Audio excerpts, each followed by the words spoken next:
এনসিপির একজন সদস্য, কেন্দ্রীয় নেতা, এনসিপির কেন্দ্রীয় নেতা নাসির উদ্দিন পাটোয়ারি বলল বাংলাদেশে ভারতের এক্সটেনশন দুটা দল আছে, একটা দল হলো আওয়ামী লীগ, আর একটা দলের নাম কি কেউ জানেন? জানেন কে? আর একটা দলের নাম বলেছে জামাতকে। তো আমার প্রশ্ন হলো, জামাতে ইসলাম নাসির উদ্দিন পাটোয়ারির এই বক্তব্যের কোনো প্রতিবাদ করলো না, কেন প্রতিবাদ করলো না? তারা কি স্বীকার করে দিচ্ছে যে তারা ভারতের এক্সটেনশন? প্রতিবাদ করলো না কেন আমার জিজ্ঞাসা। এই প্রতিবাদ না করার একটা কারণ রয়েছে। 28 আগস্ট জামাতের আমির বক্তব্য দেন যে ভারতের বন্ধুত্ব চাই, ভারতের সহযোগিতা চাই। আমার কাছে খুব খারাপ লেগেছে ওই দিন, বাংলাদেশে রাজনীতি করবে আর একটা রাজনৈতিক দল বলবে যে ভারতের বন্ধুত্ব চাই, ভারতের সহযোগিতা চাই। এভাবে নির্লজ্জ স্বীকারোক্তি দিয়ে বাংলাদেশে রাজনীতি করবে। আমি আওয়ামী লীগ, বিএনপি, জাতীয় পার্টি কোন দলকে কোনোদিন সরাসরি দলের প্রধানকে এরকম বক্তব্য দিতে শুনি নাই এরকম বলতে যে ভারতের সহযোগিতা চাই, ভারতের বন্ধুত্ব চাই। এবং তার প্রেক্ষিতে 31শে আগস্ট ভারত উত্তর জানায় জামাতে ইসলামের এই বন্ধুত্বের আহ্বান তারা বিবেচনা করবে। আমাদের রাজনৈতিক অস্তিত্ব কোন জায়গায় গিয়ে নামিয়েছে? জামাতকে ক্ষমতায় যেতে হবে, এই জন্য ভারতের সহযোগিতা চাই, ভারতের বন্ধুত্ব চাই। ভারত অবশ্য শুধু আওয়ামী লীগকে দেয় নাই, জামাতকেও দেওয়া শুরু করেছে। জামাতকে নতুন করে দিয়েছে হলো পিআর পদ্ধতি। ভারত জামাতকে খালি হাতে ফেরায় নাই। জামাতকে বলেছে যাও, তোমাদেরকে পিআর দিয়ে দিলাম, তোমরা পিআর নিয়ে এখন নাচানাচি করো। এই হলো বিষয়। এখানে টাইটেল দেওয়া হয়েছে সুন্দর, ভারত কি আমাদেরকে বিপদে ফেলতে চায়? এখন ভারত আমাদেরকে বিপদে ফেলার কোনো সুযোগ নাই, কোনো সুযোগ নাই। যদি আওয়ামী লীগের মতো কোনো দল থাকে তার মাধ্যমে বিপদে ফেলতে পারে, আর যদি জামাতের মতো কোনো দল থাকে তার মাধ্যমেও বাংলাদেশকে বিপদে ফেলতে পারে। যদি এই দুই জায়গা থেকে কোনো সহযোগিতা ভারত না পায়, তাহলে অন্তত তারেক রহমানের কাছ থেকে ভারত কোনোদিন সহযোগিতা পাবে না। কারণ এই বেগম খালেদা জিয়া গণতন্ত্রের মা, তার ভারতের প্রতি বিদ্বেষ এবং ভারতের প্রতি ব্যবস্থাপনার কারণে সংবাদ মাধ্যমে নিউজ হয়েছিল ভারতের পিঠে খালেদার চাবুক। আমরা ভুলে গেছি? ভুলে গেছি না আমরা? ভুলে গেছি না আমরা। এগুলো আমাদের খেয়াল রাখতে হবে। প্রিয় ভাইয়েরা, ভারতের সঙ্গে যারাই আঘাত করবে আমরা কি তাকে প্রতিরোধ করব? প্রতিরোধ করব? আমরা প্রতিরোধ করব না? আমরা জামাতকে স্পষ্টভাবে বলছি, 28 আগস্ট আপনারা যে বক্তব্য দিয়েছেন, স্মরণ করে দিচ্ছি, ওই বক্তব্য আপনারা প্রত্যাহার করবেন। বাংলাদেশে ভারতের সহযোগিতা নিয়ে আমরা কাউকে রাজনীতি করতে দেব না, আমরা প্রতিরোধ করব। আজকে একটা কথা বলি, শেখ হাসিনার সময়ে দাড়ি এবং টুপি দেখলে মানুষের উপর নিপীড়ন হয়েছে। একবারও প্রশ্ন করেছেন কেন এই নিপীড়ন হয়েছে? বলেন তো। শুধুমাত্র জামাতের কারণে হয়েছে এটা। আমাদের দুর্ভাগ্য কি জানেন? আমাদের বাংলাদেশে একটা ইসলামিক দল নাই শক্তিশালী, যারা স্বাধীনতার পক্ষের শক্তি। দুঃখ, যে কারণে ওই জায়গায় অ্যাঙ্গেল করে করে দাড়ি এবং টুপিওয়ালা মানুষগুলোকে আক্রমণ করা হয়েছে। তারা কিন্তু যে কোনো একটা আসন থেকে তারা আসন নেবে, ওই আসনেও কিন্তু ওই 5000 ভোট পাবে। কিন্তু তাকে তো একটা আসন দিতেই হবে। তাহলে তাকে যে আসনটা 5000 ভোট পাওয়ার পরেও সে আসন দিলেন, ওই আসনে কেউ একজন কিন্তু আপনার হলো 2 লক্ষ ভোট পাওয়ার মতো লোক আছে। তাহলে ওই 2 লক্ষ ভোট পাওয়া লোককে বাদ দিয়ে 5,000 ভোট পাওয়া একটা লোককে আপনি এমপি দিতে বাধ্য হলেন তার গড় ভোটের কারণে। তার মানে ওই এলাকার মানুষ মাত্র 5,000 মানুষ চাইছিল যে ইসলামী আন্দোলন এখানে এমপি হোক, কিন্তু তারা এমপি মানে ধরেন আর আর বাকি 2 লক্ষ মানুষ চাইছে এমপি না হোক।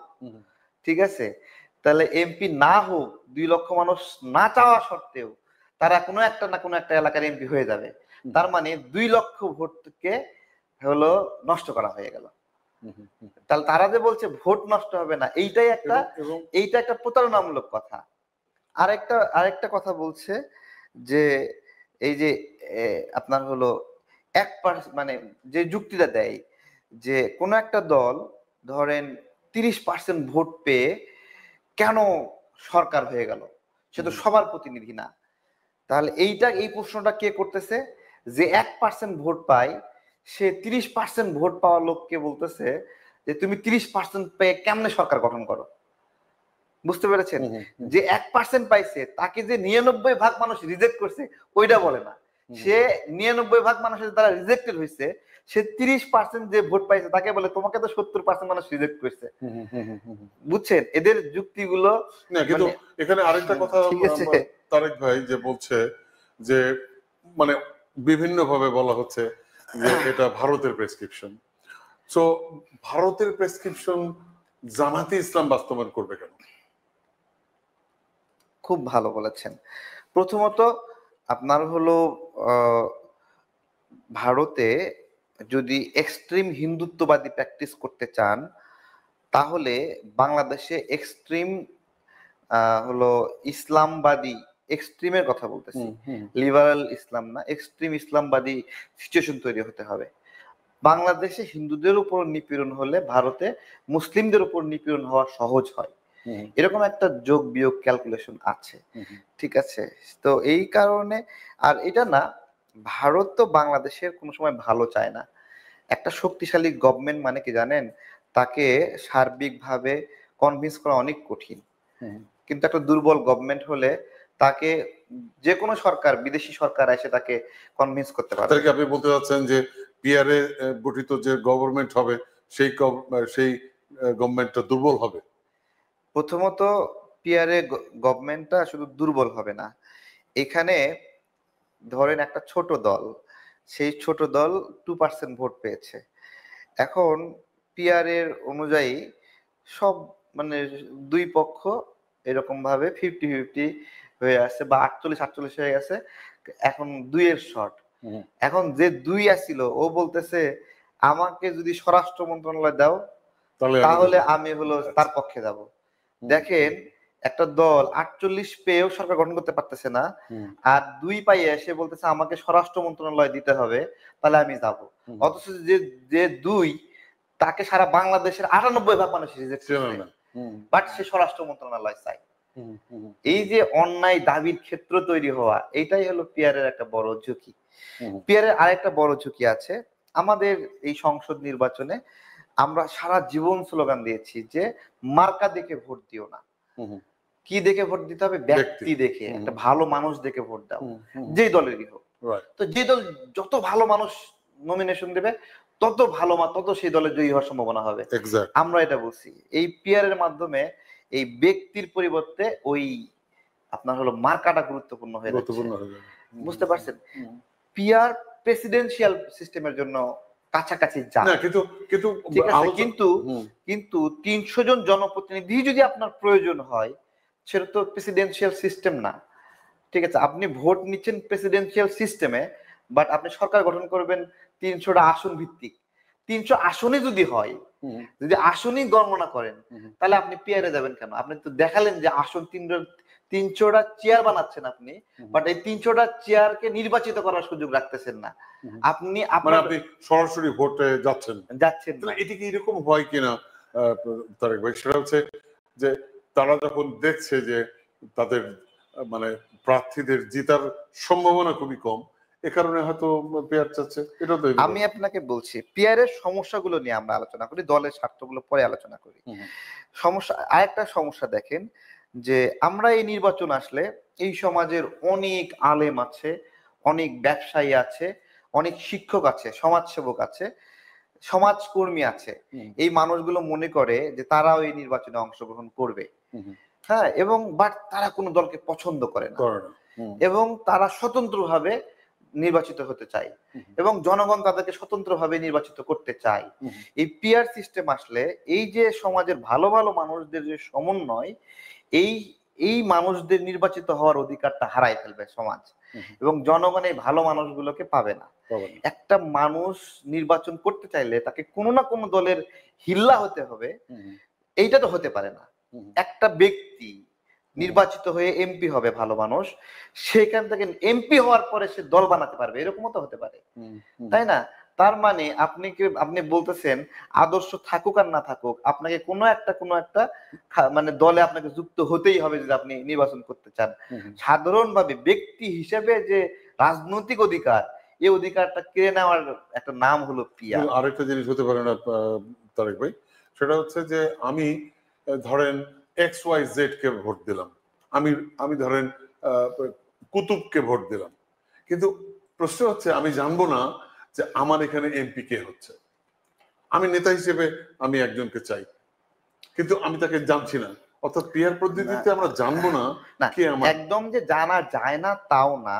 ধরেন একটা দলে তো 300 জন প্রার্থী সিলেকশন থাকবে যে অমুক অমুক আমরা 300 দাঁড়িয়ে এটা করলাম, ওটা কাছাকাছি থাকে।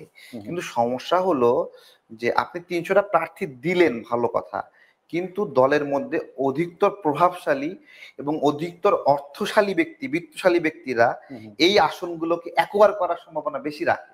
না, কিন্তু জামাত বলতেছে যে এই পিআর পদ্ধতি হলে টাকার খেলা থাকবে না, এটাও একটা প্রতারণামূলক কথা, নমিনেশন বাণিজ্য থাকবে না। এটা আমি আপনাকে বলি, পিআর সিস্টেম হওয়া মানে কি জানেন?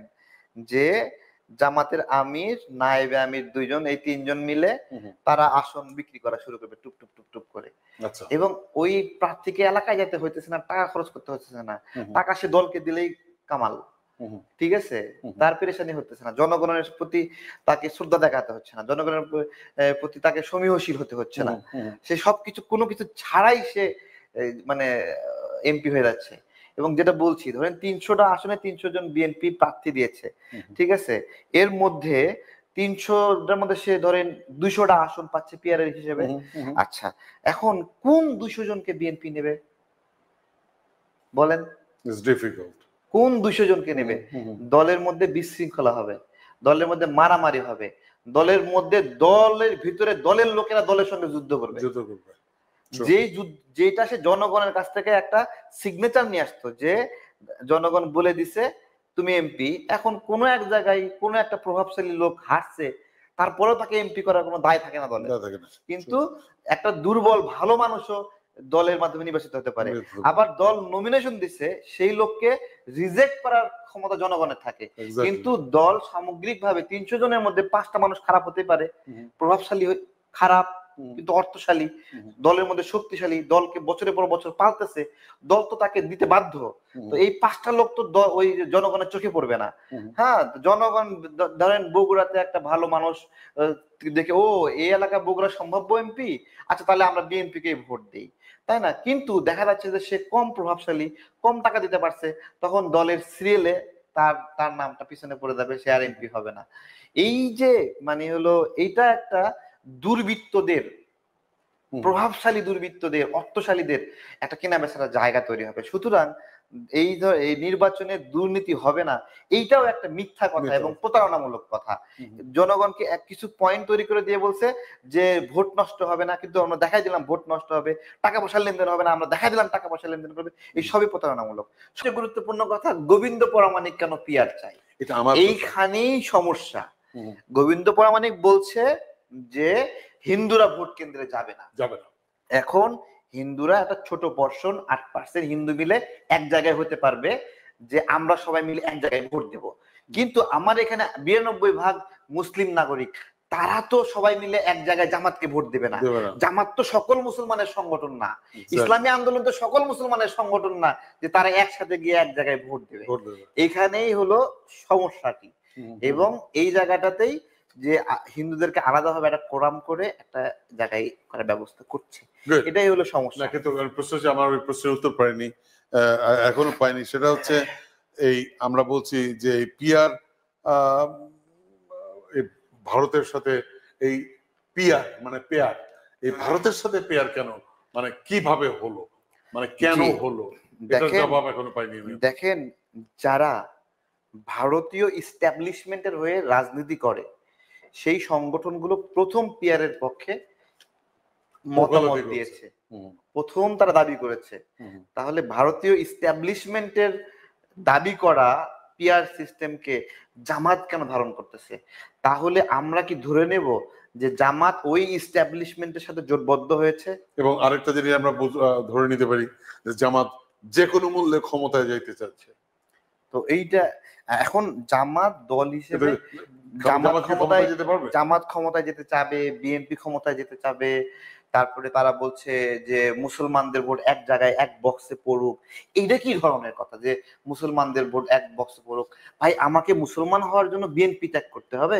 আমি আম জনতার দল, আমার দল, আমি আম জনতার দল, আমি এই দলে থাইকা আল্লাহর উপর ঈমান আনতে পারবো না? অবশ্যই। হ্যাঁ, এমন ভাবে বলা হচ্ছে যে মুসলমানদের ভোট এক বক্সে পড়বে। আমার দলীয় পরিচয় ত্যাগ করতে হবে? আওয়ামী লীগ যে করে সে নামাজ পড়ার জন্য আওয়ামী লীগ ত্যাগ করতে হবে? এইটা কি ধরনের আবদার?